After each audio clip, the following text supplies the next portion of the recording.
도로를 타고 전주에 들어오시면 아름다운 한글 간판을 여러분 보시게 될 겁니다. 전주라고 써있는 아름다운 이 현판에 조곡을 하신 문화재 모구원 김종현 선생님을 모시고 나무의 생명을 불어넣어 아름다운 작품으로 승화하시는 이런 이야기를 오늘 나누도록 하겠습니다. 자, 반갑습니다. 네, 반갑습니다. 네. 예, 벌써 석 달이 됐습니다. 예. 금년 한 해가 한 달도 안 남았는데 그래요. 올 한 해 우리 김종현 선생님께서 어떻게 지내셨는지. 글쎄요, 그냥 한 해가 그냥 휙 가버린 것 같아요.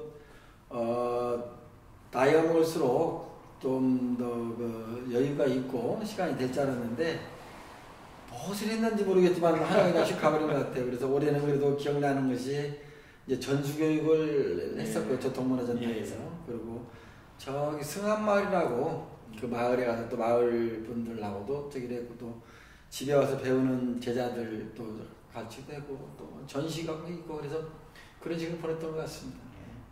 우리 김종현 선생님 하면은 목공예 쪽에서 아주 독보적인 존재신데 저희가 참 궁금한 게 어렸을 때 언제 때부터 이렇게 목공예에 관심을 가지고 시작하셨나 궁금합니다. 목공예를 관심을 가졌다기보다는 어렸을 때 우리 시골에 살다 보니까 모든 게 자급자족식으로 스스로 만들어서 이렇게 해왔던 것 같아요. 그래서 목공예라는 생각을 가지지는 않았고, 예를 들어서 본격적으로 이렇게 공예를 시작하고 좋아했던 것은 이제 고등학교 때 우리 미술 선생님이 목각을 좋아하셨어요. 그래서 제가 운동 끝나고 수업 끝나고 그 선생님하고 미술실에 가서 이제 이것저것 깎아보고 만들어보고 하는 것들이 그 발단이 돼서 나 이쪽 길로 가야겠다 라는 생각을 가지고 이제 이런 길을 접하게 됐죠. 그런데 좀 현재 그 대한민국에서 목공예 쪽에서 제가 알기에는 이렇게 많은 타이틀을 가지고 계십니다. 즉 이런 겁니다.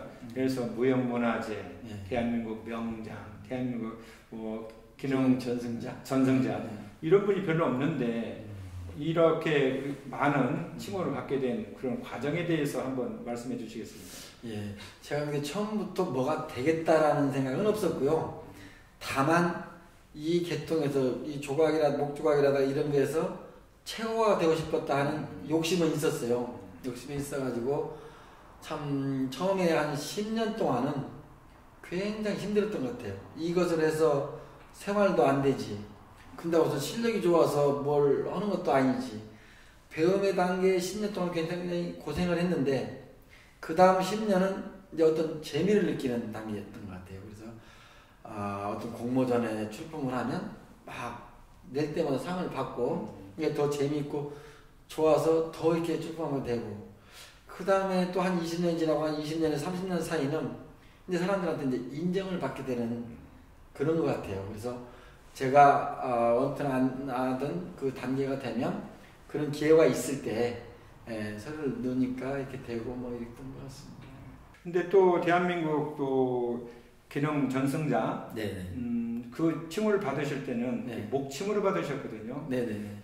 그래서 제가 목침을 처음 접하게 된 것은 원래 목침이 원래 나무 토막을 잘라서 만들거나 필요에 의해서 이제 해왔는데 어느 날 그 골동품상에서 한지로 싸고 신문지로 싸고 책보로 싸서 하면서 귀한 것이라고 하면서 꺼내는 거예요.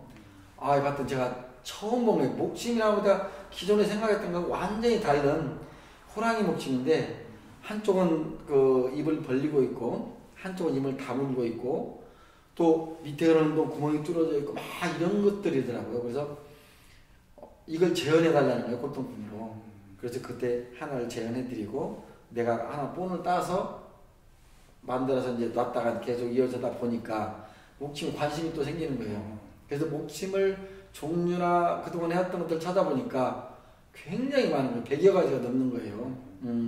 그 중에 하나가 이제 이것은 도침이라고 도자기로 우리나라고 보물로 지정된 청자침이 있어요. 그것을 그 사이즈대로 해서 제가 이제 한번 나무로 재현해 본 것이죠. 근데 이제 이건 다듬이목이라고 박달나무로 된 거예요. 근데 박달나무 오래된 다듬이목을 잘라서 이제 이렇게 조각을 했는데 굉장히 제가 이게 적지만 애착을 가지는 목침 중에 하나거든요. 재밌어요. 이거 사자 두 마리가 예예 한쪽은 이제 다리를 집어 넣었어요. 이쪽 고쳐 세웠고 또 반대로 이건 집어 넣고 이건 또 고쳐 세웠어요. 그리고 뭐 양쪽 머리가 이제 첫판을 받치고 있고 그리고 이런 공간이 구멍이 뚫려 있기 때문에 잠잘 때 이렇게 편리하게 그리고 공기가 통해서 수면에 도움을 주려고 했던 거 아닌가 그런 생각이 듭니다. 그래서 상당히 재미도 있고 또 애착이 갔던 목침 중에 하나입니다. 근데 옛날 분들이 이걸 정말 실생활에 사용을 한 겁니까? 아니면은 뭐 무덤에 부장품으로 사용했던 것입니까? 그게 좀 궁금합니다. 옛날에 궁중에서 어떤 그 왕자나 왕이 이렇게 사용했다라는 문헌도 있지만 사실은 옛날 목침들 보면 굉장히 높거든요. 예를 들어서 높이가 한쪽이 9cm, 한쪽은 15cm 정방형도 있고요. 장방형 있고 다양한 목침이 있는데 그 어떤 스님이 이런 말씀을 하세요. 이 목침 왜 이렇게 만드는 거냐 아냐. 그래서 아니 이렇게 편리하기 위해서 이렇게 만든 거 아니냐 그랬더니 뭐라고 말씀하시냐면 이게 한쪽은 높고 한쪽은 좁고 하는 이유가 그냥 누워서 반드시 쓸 때는 그냥 이렇게 낮은 쪽으로 세우고 또 그 옆으로 살 때는 또 높은 데로 고쳐 세우고 또 한 가지 그 짧은 이유는 그래서 잠이 너무나 낮잠이 깊게 들어가면 비행기에서 떨어지면 잠에서 깰 거 아닙니까? 그래서 잠에서 깨면 이제 다시 또 일하러 나가고 그런 목적도 있었다라는 얘기도 있고 또 보면은 이게 짜맞춤으로 된 거 있고 주먹장으로 맞춰진 것도 있고 이런 것들이 있는데 그것은 뭐냐면 이제 변해 오면서 목수들이 자기의 재능을 좀 이제 뽐내고자 더 아름답고 더 견고하고 좋게 만들어 이렇게 시대하게 편리하게 들고 다니기도 하고 이랬다고 하는 문헌에도 있고 그래요. 아, 그렇군요. 그러면 뭐 목침은 뭐 기능 전수자로서 계속 예, 이렇게 예. 또 공부를 해가시면서 또 새롭게 참여를 하고 계시고 또 금년에 이 목침 일뿐만 아니라 다른 일도 많이 하시는 걸로 알고 있는데 주로 예, 예. 요즘은 어떤 작업을 하시는지. 그러니까 아까도 말씀드렸던 이제 그 전수 쪽의 교육도 하고 또 제 것을 찾고 싶어서 왜냐면 저는 이제 전통과 현대라는 공예를 이렇게 작품 생활을 해왔었는데 이제는 이제 내 것을 하고 싶다, 내 것을 찾고 싶다. 아, 이 작품 한번 김종현이가 딱 떠올릴 수 있는 작품도 하고 싶어서 회화 형식으로도 작품을 해보고 지금 여기 뒤에 있는 이런 작품도 이게 두 그루의 나무지만 사실은 먼 산에 봄에 꽃이 피고 하여튼 모습 이미지를 나무에 형상화시켜서 이게 이제 노래하는 나무다라고 해서 지금 이런 작품들을 시도해보거든요. 근데 이 나무라는 것이 사실은 나무 한 그루가 딱 써서 1년 이렇게 살고 있는 게 아니라 사계절을 나무 한 그루 다 느낄 수가 있거든요. 봄이면 싹이 트는 모습들, 그다음에 몽상에 자란 거, 꽃이 피고 열매가 열린 거, 겨울에 또 앙상한 가지만 남는 거, 이런 이미지를 한번 하나의 나무 속에 담고 싶고 그것을 하나의 작품으로 이렇게 나무를 또 이렇게 노래한다라는 것을 표현하기 싶어서 이렇게 했었는데 그래서 이제 여기 이제 새싹도 도달하고 뭐 그런 작업도 했었죠. 예, 아주 의미가 있는 작품 같습니다. 그런데 우리가 목공예 그러면은 되게 옛날의 모습을 그대로 답습해서 이렇게 만들어내는 기능공으로 일단 이렇게 생각해 주시고 또 이제 금방 이런 작품을 보게 되면 이게 창작적인 거거든요. 창작적인 이런 작업을 하시는 분을 우리는 흔히 작가라고 하는데 작가와 그 기능님 그 사이에서 어떤 갈등도 많았다고 들었는데 거기에 대해서 좀 맞습니다. 그래서 제가 상당히 그 어떻게 보면 서운하고 했던 말이 들은 말 중에서 전통공예, 전통 예술이라고 하는데 이것은 정지된 예술 아니냐. 예를 들어서 조선 가구들 보면 지금도 따마따마 그대로 옛날 그대로 답습하는 것처럼 사람들이 인식을 해서 이것은 정지된 예술이다. 이게 창작이 아니기 때문에 그런다고. 근데 사실은 우리 조상들이나 그 전생자들이나 이런 문화재들도 다 그걸 답습하고 하면서 나만의 작품에서 그 나무에 고르는 것부터 시작해서 따마침 박식 이런 것들 다 자기들 나름대로 독창적으로 하거든요. 그리고 오랜 세월 동안 그 뿌리가 이어져 왔기 때문에 오늘날 그렇게 인정받고 하는 전통공예라는 것도 하는 것이고요. 그리고 저 같은 경우는 이제 아까 그 전통공예도 하면서 지금 현대작품도 하는데 사실은 답습만 하는 건 아니거든요. 재료의 선택부터 시작해갖고 크기라든가 이런 것들을 변형도 시켜보고 많이 합니다. 그리고 저도 이제 현대작품들은 이제 저 나름대로의 어떤 감성을 담아서 그런 걸 하는데 전통이라고 해서 이렇게 정제된 예술이라고 평가하지 않았으면 좋겠고요. 그분들도 예를 들어서 지금 조선시대 가구를 현대 갖다 놓고 현대 가구를 갖다 놓으면 형식이나 형태는 같을지 모르지만 그 사람이 담긴 혼이라든가 그 저기는 어느 좀 차이가 있거든요. 그리고 나음의 또 시대성도 있고 그런 것이기 때문에.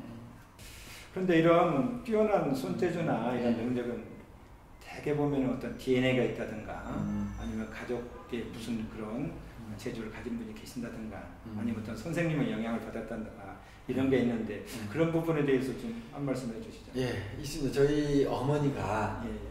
참 그 손재주가 어머니? 정말 그 시골에 뭐 소문이 날 정도로 이렇게 뛰어났던 것이 있고요. 뭔 일에도 잘하셨는데 시골에 가면 들판에 댕댕이는 풀이라고 해서 가을한 이제 그 덩쿨을 갖다 그냥 막 엮으면 소쿠리가 되고요. 그것을 또 일일이 어머니가 이렇게 그 길쌈할 때 그 칼로 가지고 이렇게 비껴가지고 껍질을 싹 깨끗하게 벗깁니다. 그래서 거기다가 또 염료를 천연 염료, 봉숭아라든가 뭐 이런 염료를 또 섞어요. 그래서 칼날을 만들었죠. 그러면 그것을 이제 그 소쿠리 이제 대부분 이제 크고 농도에 따라서 이렇게 크고 작고 만드는데 그 소쿠리는 아주 조그만하게 만들어요. 그래서 거기다 이제 어렸을 때 튀밥이라든가 뭐 이런 겨울에 먹을거리를 이렇게 담아고 다니는데 너무 이쁜 거야. 그래서 그걸 어머니가 이제 자기한테 팔기도 했고 또 이제 선물도 드리기도 했고 집에 쓰기도 했고 뭐 그런 기억이 나는데 그런 걸 보면 어머니가 상당히 그런 손재주가 있지 않았나 이렇게 생각해요. 어머님의 그런 피를 물려받아서. 네네. 고등학교 때 미술 선생님한테 이제 목각이라는 것을 처음 접하고 실제 칼을 사용했던 기억이 나고요. 그래서 이제 고등학교 때 가서 운동을 했었는데 그걸로 못 가고 조각을 이제 해야 되겠다라는 이제 꿈을 꿨다고 했잖아요. 그래서 지금 여주 모가박물관인데 그때는 이제 성북구의 성북동에 있던 모감이 사라는 회사가 있었습니다. 그래서 거기서 이제 어떤 지인을 소개로 해서 부작정 올라갔죠. 네. 그래서 거기서 조각을 이제 접하고 배우게 됐죠. 참 많은 작품들을 하셨는데 가장 기억에 남는 어떤 작품이랄까 또는 또 자랑하고 싶은 뭐 이런 작품이 있으면 한번 말씀해 주시고. 저는 이제 이 태블만한 원통나무다가 완전 입체로 그 십상생을 새겼던 것도 이제 왜냐면 너무나 오랜 세월 했던 작품이라서 그것 기억나고요. 그 집에 있는 건 십상생 또 하나 평면 한 80cm에 3m 있잖아요. 그 3년 걸쳐서 했던 거 기억나고 이제 서각으로서는 이제 전주 톨게이트 있죠, 전주 IC. 거기에 이제 전주라는 양쪽에 제가 처음으로 그 현판으로서는 제일 큰 대작을 그때 했었고, 그리고 무주구천동에 가면 무주구천동 관광특구라는 우리나라 아마 제일로 길 겁니다. 한 15m 길이에 14.5m인가 그런 이제 굉장히 컸던 걸 했던 거 기억이 나고요. 그리고 여태빈 교수님하고 같이 했던 그 문화체육관광부 양판이라든가 뭐 이런 것들이 기억이 나요. 또 한옥마을 가면 또 그 뭐 어진박물이라든가 뭐 정자든가 이런 데는 뭐 3대 문화관 이런 데는 다 현판을 제가 했고. 미래의 시대가 지금 3D 시대입니다. 네네. 그래서 특히 조각 쪽에서는 3D 쪽에 대한 영향에 대해서 많은 고민들 하고 계시는 것 같은데 네네네. 우리 저 때만 해도 어떤 고급적인 아주 고난이도의 작품, 예를 들어 불상이라든가 이런 조각 같은 것들이 수공을 하기 때문에 그나마 그래도 또 인정을 받고 저기를 했었는데 지금은 그런 것들이 이제 사람들이 어려운 일도 안 하려고 하지만 그런 것들이 나옴으로써 쉽게 모든 것이 뭐 하다못해 현판 하나도 요즘은 레이저로 쏴서 이렇게 만들어 버린다거나 기계로 만들어서 이렇게 3D로 이렇게 해서 한다거나 이러기 때문에 가지나 전통공예나 장인들이 많이 사라지는데 그런 걸로 인해서 더 설 자리가 없지 않느냐 그런 아쉬움도 있고요. 그나마 저 같은 사람이 그런 이제 후진들도 이런 것들을 제대로 배우고 알고 작업을 해서 그 현대적인 것들이 어떤 그런 기술들이 들어온 부분은 그런 어쩔 수 없게 가고 또 우리 어떤 전통성을 지켜나갈 부분들은 또 이렇게 지켜나가고 해야 되지 않느냐 이런 생각을 가지고 있습니다. 그래서 이제 문화재도 되시고 네. 또 이렇게 이어줘야 되니까 네. 후진 양성도 좀 해야 될 예. 텐데 예. 후진 양성에 대해서 어떤 작업을 하고 계시는지. 제가 배우고 어려울 때처럼 와서 배우고 다니는 사람들도 있고요. 그 수공예 학교라고 해서 전통을 있는 그 뭐냐 장인한테 배운다는 걸로 해서 시에서 매년 지금 한 3년째 전통문화전당에서 그런 전수 교육을 하고 있습니다. 그래서 그분들이 이제 처음에는 10몇 분, 그 다음에 이제 또 임원실 중에서 5분, 또 올해는 또 10분. 그분들이 그냥 일회성이 끝난 것이 아니라 공방을 차려서 하신 분도 계시고, 집에서 자기 작업실 만들어서 전시도 하고 작품하는 분도 계시고, 그래서 얼마나 다행인지 모르겠습니다. 그래서 그분들한테 그랬어요. 제가 돈을 안 받아도 좋으니까 언제든지 와서 우리 집 와서 작업도 하고, 궁금한 거 있으면 와서 물어보고 해서 하라고. 왜냐면 그분들이 배우고 좋아해 주는 것 자체만 해도 나는 기분이 좋거든요. 왜냐면 내가 너무나 어렵게 썼기 때문에. 근데 저는 이제 그걸 생업에 너무 치우치지 않아도 이제 되니까. 그래서 이제 그분들을 그렇게 하고 있고, 지금도 우리 전수자들이 또 있어요. 우리 전수자들 주적적으로 해서 이제 그것을, 제대로. 전에는 이제 체계화가 안 됐었잖아요. 근데 지금은 이제 그 전통 우리 전주의 목공예가 어떤 방향으로 가야 된다라는 것을 체계화 시키기 위해서 지금 책도 좀 만들고 있고 그렇게 하고 있습니다. 예. 그렇군요. 저 나무의 순리대로 조각을 해서 나무에다가 옷을 입히고 나무의 생명을 불어넣는 우리 작가 김종현 선생님 오늘 이렇게 바쁘신데도 나오셔서 좋은 말씀 감사합니다. 아무쪼록 후진도 잘 양성하시고 더 좋은 작품 많이 만들어서 내년에 또 다시 만나 뵙기를 바랍니다. 네, 감사합니다. 예, 감사합니다. 오건 김종현 선생님 모시고 채색, 못칠, 돌가루 채색 기법 등 다양하고 새로운 효율적인 작품을 기대해 봅니다. 2019년 마지막 순서로 한국의 최고의 목공예 조각가 김종현 선생님을 만나봤습니다. 내년에도 더 많은 작가님들 모시고 김영배의 바라보기 시작됩니다. 감사합니다.